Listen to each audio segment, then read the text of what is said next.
Welcome to this daily devotional today. In this episode, we're going to be seeing a man who is broken, who has been rejected by his parents, who has been rejected by society, is going to find hope and meaning in his life. So you're going to want to stick around for that. We're continuing our study in the life of Jesus in the Gospel of John. Before we dive into the scriptures and see our story come to a conclusion that we've been following for the last number of days, we are going to begin with a time of prayer and confession. Let's pray. Lord God, maker of the universe, you have created us and we owe you all things. Lord, we lift up our failings and our sins to you now.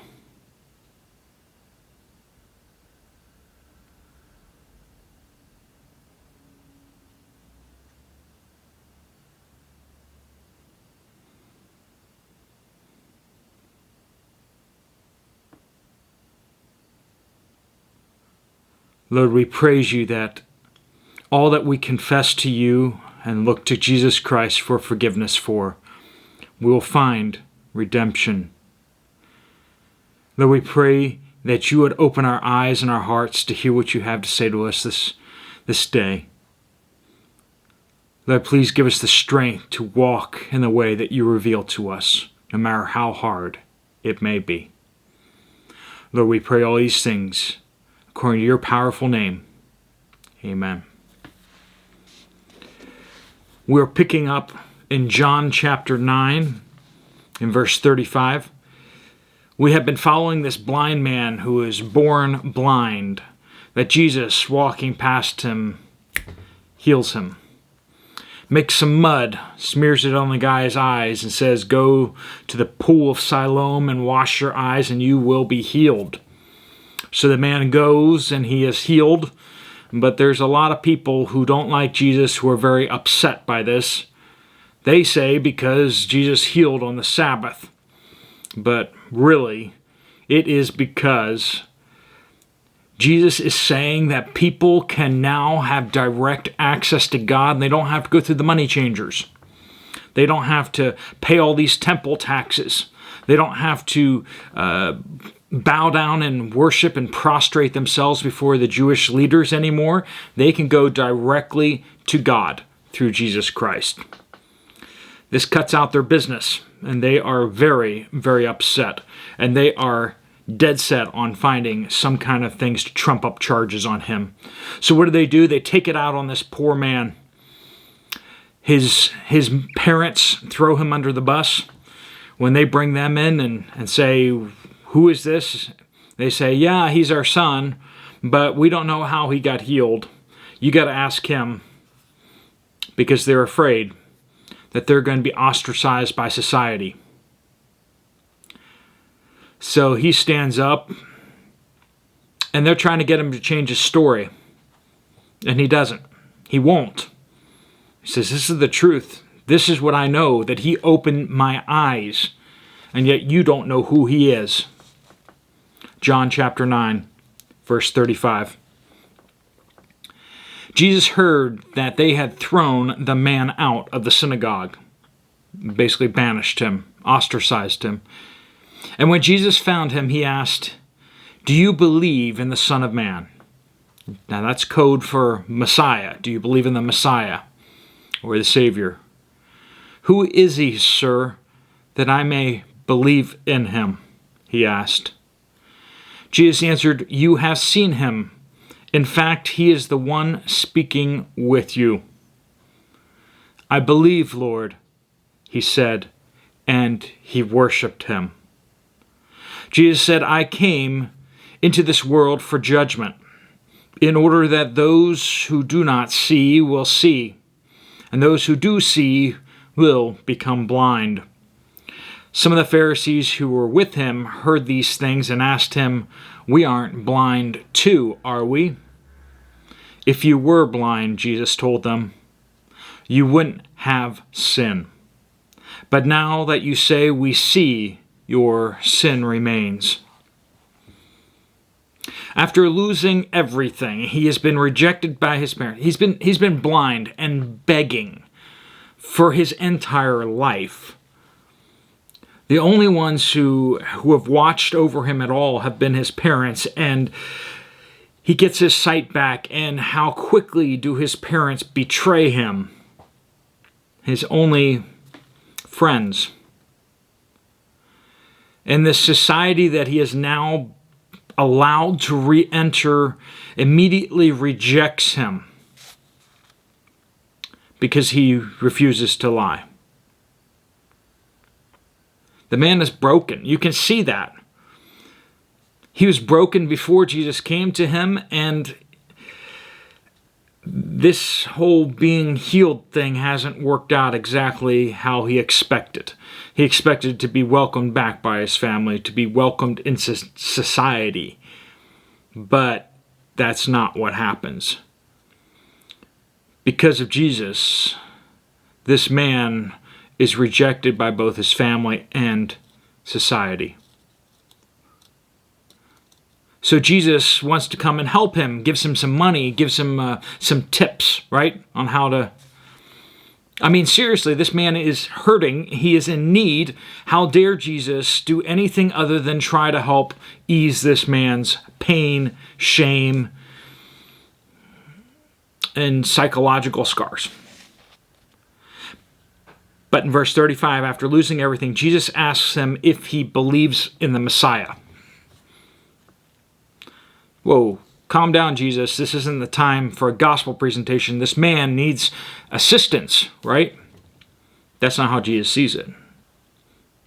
Jesus goes straight to the heart of the matter. First off, he says, and we should hear this, that suffering and sacrifice is not enough. Faith is everything. This man has sacrificed for Jesus. He has suffered for Jesus. He's been banished because he refused to deny Christ. But does he believe? That is what Jesus asks. Application for us is, we should believe that suffering and sacrifice are not enough, that only faith alone in Jesus is enough. Who is Jesus? That is the question. That is the question that you must answer here. And your life will reflect it. A heart that believes in Jesus as the Savior of the world and as your Savior will have the Holy Spirit come within you, and you'll be changed. You'll be different. That's the miracle.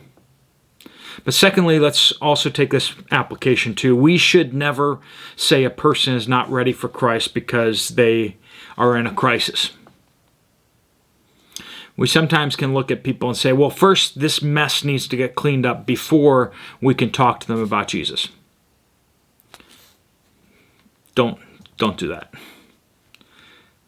Don't decide for someone else whether they are ready to hear of Christ. Because God may not make their situation better. All right? Their situation could just get worse the rest of their life. I don't know. They may not have much time on this earth. How dare you not give them the one bit of hope that can change their life? We are all not given healing powers to heal everyone who is sick, but what we are given is this amazing message that will save people from death, eternal death. And that is the gospel. We have not been tasked with going and healing the whole world or fixing the world's problems. We've been tasked with presenting the gospel and making disciples of all nations.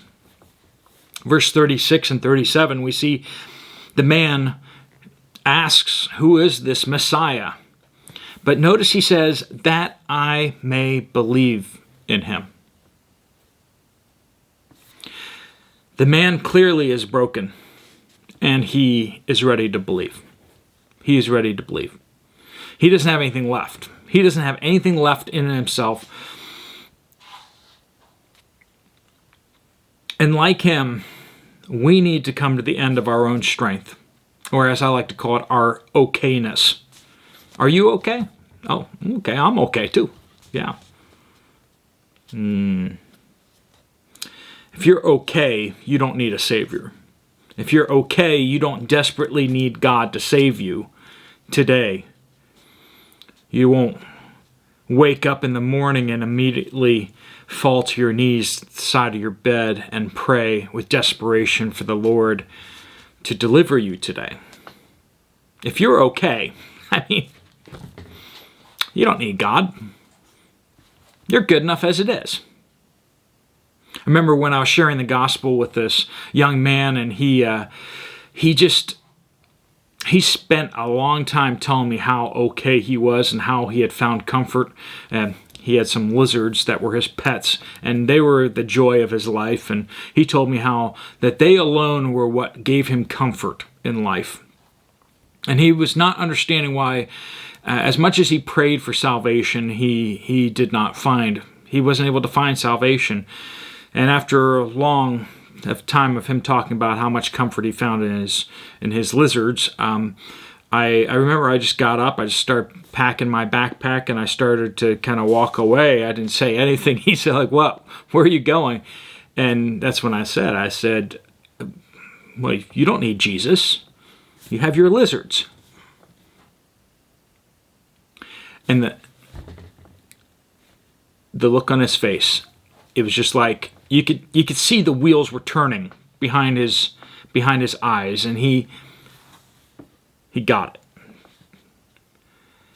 He didn't need Jesus if he had something else that he was looking to for salvation or deliverance, or in this case, for peace and security. That young man gave his life to Jesus Christ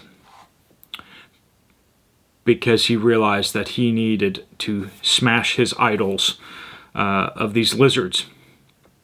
Now, I don't know if he ever gave up his lizards, and I don't imagine God asked him to do that, but maybe he did. I don't know. But in that time when I asked him, "Are you willing to give up your lizards?" and he said, "Yes," something changed on his face. Something changed in his eyes. I could see it. That young man, he found Jesus. When he stopped looking to other things and stopped looking for anything else to make him okay for another day, and he looked to Jesus for salvation. We need to come to the end of our okay-ness, and we need to listen to God. And that's what this man does. He listens to Jesus and says, "Who is he, that I may believe in him?" Do we look to Jesus like that? Jesus, tell me what you want me to do, and I'll do it. Jesus, tell me what to believe, and I'll believe it. Jesus, tell me what not to do, what to stop doing, and I'll stop doing it. Do we look at it like that, or do we want to hear what Jesus has to say so we can decide whether or not we want to obey? Are you okay? Or are you a broken man or woman at the feet of Jesus? One is faith. One, you will not find anything. Verse 38. After Jesus says, "You have seen him," and in fact, he is the one speaking with you, he says, "I believe, Lord," and he worshiped Jesus. He believed and he worshiped. As simple as that. We need to stop giving some, your excess, your leftovers. You need to stop giving some to the Lord and give all. Everything. Everything goes on the altar. Jesus doesn't save some people who sort of believe. He saves those who believe, who cast themselves upon him and cry out to him for salvation. Not fifth down the list, calls out for everyone else and still waiting to see if the bank account's going to save me or if a relationship's going to save me, but saying, all these things have failed me. All these things will fail me. Only Jesus can save me. That is the faith that saves. And then in verses 39 through 41, this, of course, upsets some of the Pharisees who are with him. They do not like the fact that he is worshiping Jesus. They do not like the fact that Jesus is claiming to be a direct conduit to God and for the forgiveness of sins. But Jesus says that I came so that the blind will see and the seeing will be blind. Application there is we should recognize that our blindness exists, that we are helpless. Because until we realize how blind and helpless we are, we will remain blind and helpless. Those who don't believe they're sick never go to the doctor. Those who believe that they're not sinners won't come to Jesus for salvation. Where are you? Where are you today? Are you okay? Or do you desperately need Jesus? Do you see? Are you okay? Or are you blind and you need someone to save you? Let's pray. Lord God, we're taught all of our lives to pretend that we're okay, that we have it all together, that we have no needs, that we can work things out. But the truth is that we've tried everything and nothing has really worked. Some things work for today, but tomorrow they're empty and hollow once again. Lord Jesus, we cry out to you for salvation. Lord Jesus, we pray that you would save us, that you would heal our blindness, our weakness, our helplessness, and bring us into your heavenly kingdom. I pray that you bless each person watching this video today, that they would come to know you more deeply today or for the first time today. We pray these things in Jesus' powerful name. Amen. God bless you all. If you have some extra time, you want to check out some other Bible studies, you can check them out here. There's 2 playlists right here. Otherwise, I'll see you later. God bless you all.